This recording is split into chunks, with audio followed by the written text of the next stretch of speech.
Assalamualaikum warahmatullahi wabarakatuh. Rahayu Sagung Dumadi Kalsing Rebedo Nir ing Sambikala. Salam budaya Nusantara. Selamat datang di channel Keturangan Alam, yaitu channel yang akan bahas tentang ilmu pengetahuan spiritual dan budaya. Akhir-akhir ini kami mengulas tentang musik, atau mungkin menyajikan sebuah musik, karena kita coba melakukan suatu hal tentang inti dari semua itu adalah di video ini. Tidak lupa saya doakan kepada seluruh para subscriber yang telah setia bersama kami, dan bagi mereka yang telah mensubscribe atau menonton video ini, saya doakan atas kelancaran rezekinya yang barokah, dan saya doakan memiliki umur yang berkah dan bermanfaat untuk kita semua.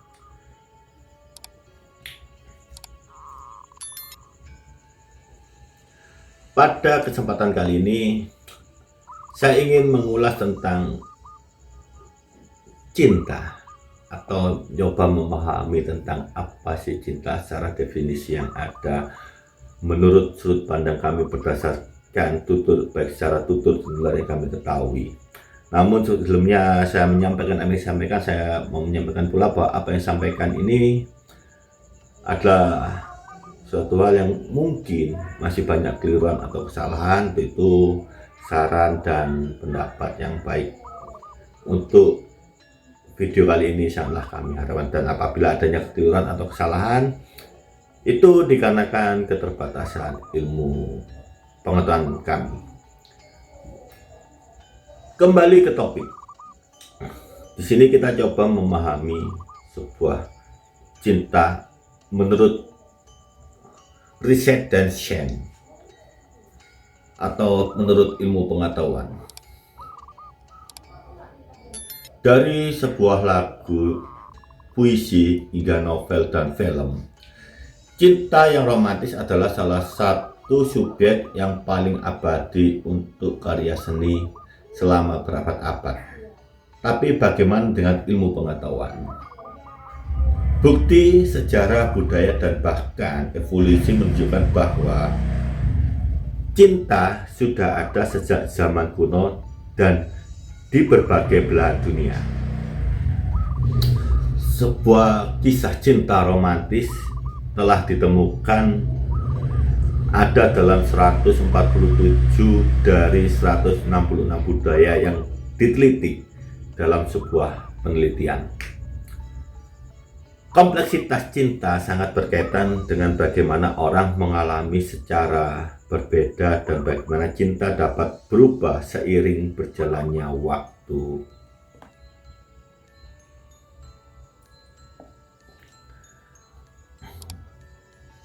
Dalam hal ini, bagaimana kita dapat membedakan sih, apakah kita hanya sekedar suka atau sekedar cinta, atau mungkin kita benar-benar jatuh cinta. Dalam sebuah penelitian psikologi selama 50 tahun terakhir telah menyelidiki perbedaan antara menyukai seseorang, mencintai seseorang, dan jatuh cinta. Menyukai digambarkan sebagai memiliki pikiran dan perasaan positif terhadap seseorang dan merasa bahwa kebersamaan dengan orang tersebut bermanfaat. Kita juga sering merasakan kehangatan dan kedekatan dengan orang yang kita sukai. Dalam beberapa kasus, kita memilih untuk menjadi intim secara emosional dengan orang-orang ini. Saat kita mencintai seseorang, kita mengalami pikiran dan pengalaman positif yang sama seperti saat kita menyukai seseorang. Namun, kita juga mulai merasa kepedulian dan komitmen yang mendalam terhadap seseorang tersebut.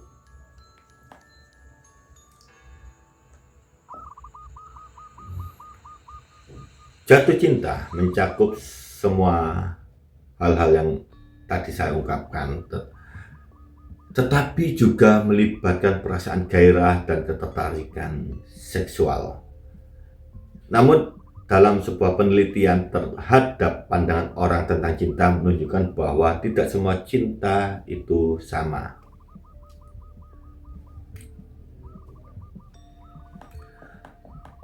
Adapun cinta yang bergairah versi cinta yang penuh kasih. Cinta romantis terdiri dari dua jenis, yaitu cinta yang penuh gairah dan cinta yang bersahabat. Sebagian besar hubungan romantis baik itu heteroseksual ataupun sesama jenis memiliki kedua bentuk itu. Dalam ini kita bukan berarti kami membahas tentang LGBT enggak, tapi secara umum kompleks aja ya. Kembali lagi, cinta yang penuh gairah adalah apa yang biasanya orang anggap sebagai cinta. Ini mencakup perasaan bergairah dan kerinduan yang kuat terhadap seseorang, sampai-sampai mereka mungkin secara obsesif berpikir ingin berada dalam pelukannya.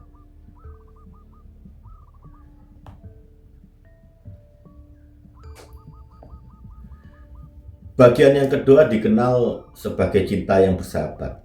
Cinta ini tidak terasa begitu intens, namun kompleks dan menghubungkan perasaan keintiman emosional dan komitmen dengan keterikatan yang mendalam terhadap pasangan yang romantis.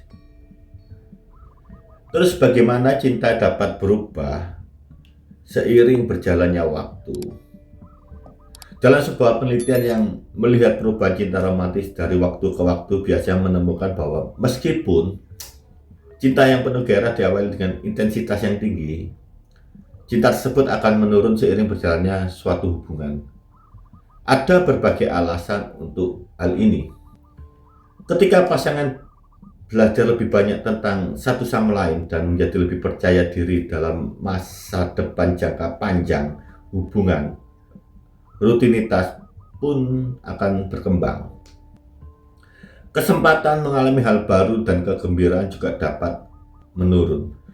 Begitu juga dengan frekuensi aktivitas seksual. Hal ini dapat menyebabkan gairah cinta ini mereda.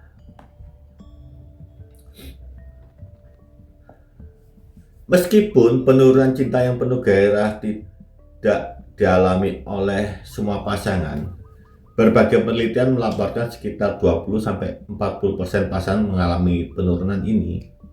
Dari pasangan yang telah menikah lebih dari 10 tahun, penurunan paling tajam kemungkinan besar terjadi pada dekade kedua. Peristiwa kehidupan dan transisi yang dapat membuat sulit untuk mengalami gairah.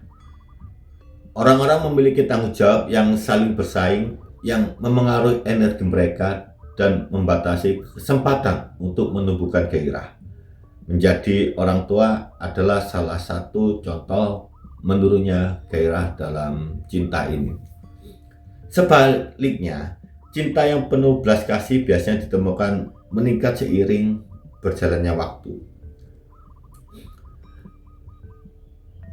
Meskipun penelitian menemukan bahwa sebagian besar hubungan romantis terdiri dari cinta yang penuh gairah dan cinta penuh kasih, ketiadaan atau berkurangnya bentuk cinta yang kedua lebih dari bentuk cinta yang pertama yang dapat berdampak negatif pada kelanggengan hubungan yang romantis. Dalam hal ini pun mungkin kita bertanya, apa sih gunanya cinta itu? Di mana cinta adalah sebuah emosi yang membuat orang terikat dan berkomitmen untuk satu sama lain. Dari perspektif psikologis evolusioner, cinta berevolusi untuk menjaga orang tua dan anak tetap bersama dalam waktu yang cukup lama hingga mereka dapat bertahan hidup dan mencapai kematangan seksualitasnya. Masa kanak-kanak pada manusia jauh lebih lama dibandingkan spesies lain karena keturunan bergantung kepada orang dewasa selama bertahun-tahun untuk bertahan hidup dan mengembangkan keterampilan dan kemampuan yang dibutuhkan untuk hidup sukses. Cinta sangat penting bagi manusia dalam proses-proses ini. Tanpa cinta sulit untuk melihat bagaimana spesies manusia dapat berevolusi. Sebagai landasan biologis juga, tidak hanya ada dasar evolusi untuk cinta. Cinta juga berakar pada biologi. Dalam studi neurofisiologis tentang cinta romantis menunjukkan bahwa orang yang sedang dilanda cinta yang menggebu-gebu mengalami peningkatan aktivitas di daerah otak yang terkait dengan penghargaan dan kesenangan. Faktanya, wilayah otak yang diaktifkan sama dengan diaktifkannya oleh kokain. Daerah-daerah ini melepaskan bahan kimia seperti oksitosin, vasopressin, dan dopamin yang menghasilkan sebuah perasaan bahagia dan euforia yang juga terkait dengan gairah dan kegembiraan seksual. Menariknya, wilayah otak ini tidak diaktifkan ketika memikirkan hubungan non-romantis seperti teman. Temuan ini memberitahu kita bahwa menyukai seseorang tidak sama dengan jatuh cinta pada seseorang.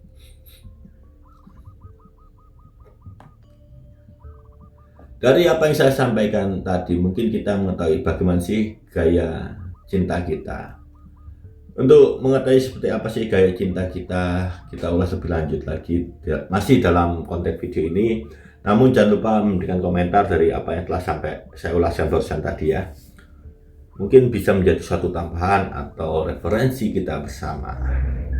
Kembali lagi ke topik, yaitu bagaimana sih gaya cinta kita. Mungkin dari siapa yang sampaikan ini menjadi salah satu gaya Anda dalam mengekspresikan cinta ini. Dalam penelitian telah menemukan 3 gaya utama tentang cinta. Pertama kali dicetuskan oleh seorang psikologi yang bernama John Lee. Gaya cinta tersebut adalah eros, ludus, dan stroke. Gaya-gaya ini mencakup keyakinan dan sikap orang tentang cinta dan bertindak sebagai panduan bagaimana mendekati hubungan yang romantis.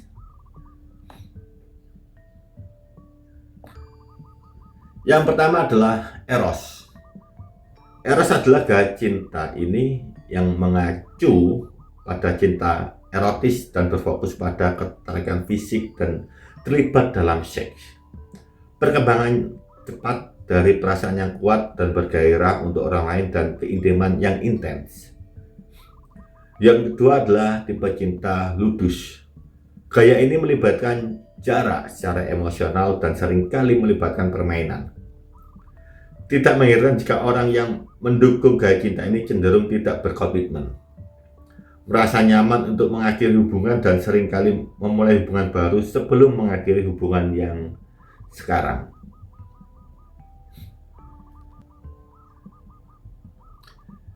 Yang ketiga adalah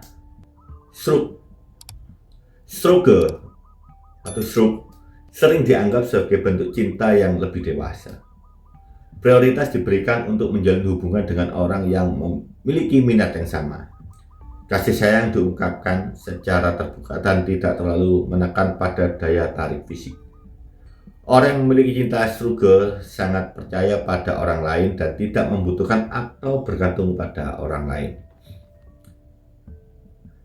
Dalam disebut apakah campuran lebih sesuai dengan gaya kamu atau tidak. Kamu mungkin melihat dirimu sendiri dalam lebih dari satu gaya ini, mungkin atau bisa Anda memiliki ketiga gaya tersebut. Bukti yang menunjukkan bahwa beberapa orang memiliki campuran dari 3 gaya cinta utama, di mana campuran ini dilabeli oleh Lee sebagai mania, pragma, dan agape. Cinta mania meliputi perasaan yang intens terhadap pasangan serta kekhawatiran untuk berkomitmen pada hubungan.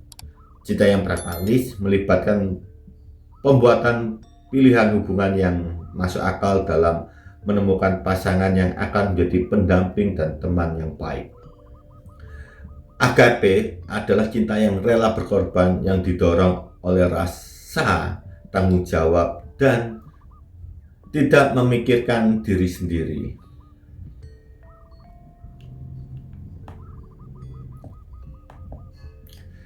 Yang menjadi pertanyaan adalah mengapa kita atau kamu mencintai dengan cara yang kamu lakukan. Gaya cinta seseorang tidak ada hubungannya dengan genetika mereka. Sebaliknya, hal ini terkait dengan perkembangan kepribadian dan pengalaman hubungan seseorang di masa lalu. Beberapa peneliti telah menemukan bahwa orang-orang yang memiliki sifat-sifat gelap seperti narsisme, psikopat, dan machiavellianisme lebih banyak mendukung gaya cinta ludus atau pragmatis. Orang yang memiliki gaya keterikatan tidak nyaman yang melibatkan kebutuhan yang tinggi dan validasi dan keasikan dengan pasangan hubungan mendukung lebih banyak cinta mania.